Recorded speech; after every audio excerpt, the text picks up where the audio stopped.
আয়াত ৪১ أم لهم شركاء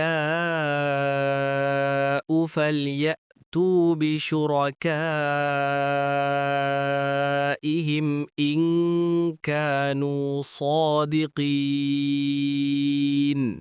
অনুবাদ অথবা তাদের কি আল্লাহর সাথে অনেক শরিক আছে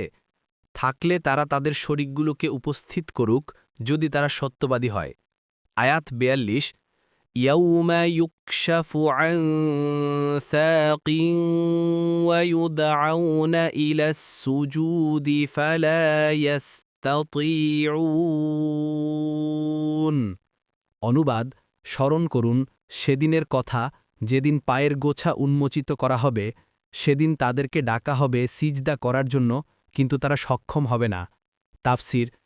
১ নং ফুটনোটের বিবরণ আয়াতে বলা হয়েছে যেদিন পায়ের গোছা উন্মোচিত করা হবে পায়ের গোছা উন্মোচন করার এক অর্থ অবস্থা কঠিন হওয়াও হয় আর তখন অর্থ হবে যেদিন মানুষের অবস্থা অত্যন্ত কঠিন হবে আয়াতের তাফসিরে সহি হাদিসে স্পষ্ট এসেছে যে এখানে মহান আল্লাহর পায়ের গোছা বোঝানো হয়েছে আবু সাঈদ খুদ্রি রদিয়াল্লাহু আনহু বলেন রাসূল সাল্লাল্লাহু আলাইহি ওয়াসাল্লাম বলেছেন